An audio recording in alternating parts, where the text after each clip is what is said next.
আলাইকুম। আমরা আজকে তৈরি করব ডালের মতিচুর লাড্ডু। ডালের মতিচুর লাড্ডু তৈরি করার জন্য যে সমস্ত উপকরণ লাগবে তা আমরা দেখিয়ে দিচ্ছি। আমরা নিয়েছি 250 গ্রাম ডাল। ডালটাকে 2-3 ঘন্টা আগে আমি ভিজিয়ে রেখেছিলাম এবং সুন্দর করে পানি ঝরিয়ে নিয়ে এসেছি। এখন ডালটাকে আমি পাটায় বেটে নিয়ে এসেছি। আপনারা চাইলে ব্লেন্ডারে করতে পারেন। দিয়ে দিচ্ছি পরিমাণ মতো লবণ, দিয়ে দিচ্ছি সামান্য হলুদের গুঁড়া। আপনারা চাইলে ফুড কালারও ইউজ করতে পারেন। এখন আমি ডালটাকে সুন্দরভাবে নেড়ে চেড়ে মিশিয়ে নিব। আপনারা আমাদের সম্পূর্ণ ভিডিওটাকেই ভালোভাবে মনোযোগ সহকারে দেখবেন, তাহলে আপনারাও বাসায় খুব সুন্দরভাবে ডালের মতিচুর লাড্ডুটা তৈরি করতে পারবেন। আমাদের ডালটা সুন্দরভাবে মিশানো হয়ে গিয়েছে হলুদ আর লবণ দিয়ে। এখন আমরা চুলার পরে একটা প্যান বসিয়ে দিয়েছি, দিয়ে দিচ্ছি পরিমাণ মতো তেল এবং আমরা অপেক্ষা করব তেলটা গরম হওয়ার আগ পর্যন্ত। এর ভিতরে আমি ডালের বড়াগুলো সেট করে নিয়েছি। এখন আমি আস্তে আস্তে ফুটন্ত গরম তেলের ভিতরে ডালের বড়াগুলো দিয়ে দিচ্ছি। আপনারাও কিন্তু আস্তে আস্তে করে দিয়ে দিবেন, যেন ডালের বড়াটা না ভেঙে যায় এবং আপনাদের হাতে যেন তেল না ছিটে আসে। এখন দেখুন আমি কিন্তু আস্তে আস্তে সবগুলোই কিন্তু দিয়ে দিচ্ছি এবং উল্টিয়ে পাল্টিয়ে খুব সুন্দরভাবে নেড়ে চেড়ে ভেজে নিচ্ছি। আর আমরা ডালের বড়াটাকে কিন্তু খুব হালকা একটা গোল্ডেন কালারের ভেজে নিব। অনেক বেশি মুচমুচাও করব না বা একদম হালকা হালকাও ভেজে নিব না, পারফেক্টভাবেই আর কি ডালের বড়াটাকে ভেজে নিব। আমাদের ডালের বড়াটা কিন্তু প্রায় ভাজা হয়ে গিয়েছে আর একটু পরেই আমরা উঠিয়ে নিব।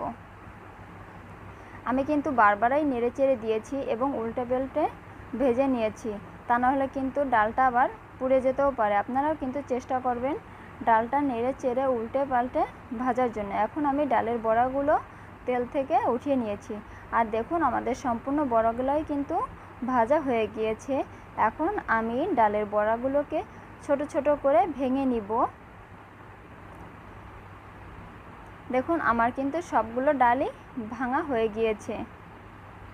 এখন আমি এগুলাকে মতিচুর করব একটা ব্লেন্ডারের জারে দিয়ে। আপনারা চাইলে পাটায়ও করে নিতে পারেন। এটা আমি সময় স্বল্পতার জন্য এটা ব্লেন্ডারেই করে নিয়েছি। দেখুন আমাদের সম্পূর্ণ ডালের বড়াগুলো কিন্তু মতিচুর করা হয়ে গিয়েছে।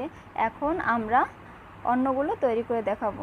দেখুন আমি একটা প্যান বসিয়ে দিয়েছি চুলার পরে এবং দিয়ে দিচ্ছি 1 টেবিল চামচ ঘি।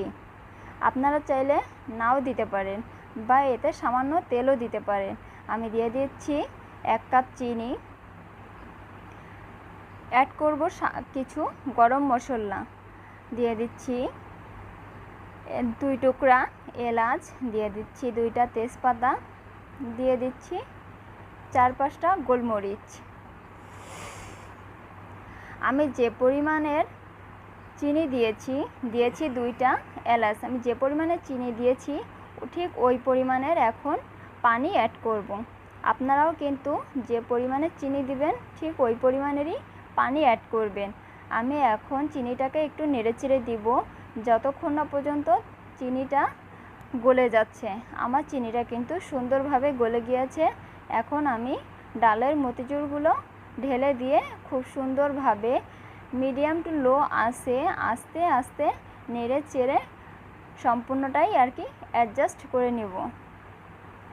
দেখুন আমার ডালের মতিচুরটা কিন্তু কত সুন্দরভাবে আঠালো আঠালো হয়ে গিয়েছে। এখানে আমার ভিডিও একটু স্কিপ হয়ে গেছে, যার জন্য ঢালার ভিডিওটা আমি দেখাতে পারিনি।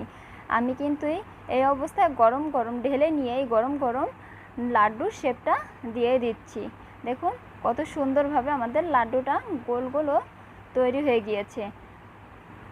আপনারাও কিন্তু গরম অবস্থায় হালকা কুসুম গরম অবস্থায় হাতে চেপে চেপে সুন্দর করে লাড্ডু শেপ দিয়ে নেবেন। আমাদের লাড্ডুটা কিন্তু অনেক মজা হয়েছে এবং টেস্টি হয়েছে। আমাদের চ্যানেলটা সাবস্ক্রাইব করবেন। ধন্যবাদ, পাশে থাকবেন।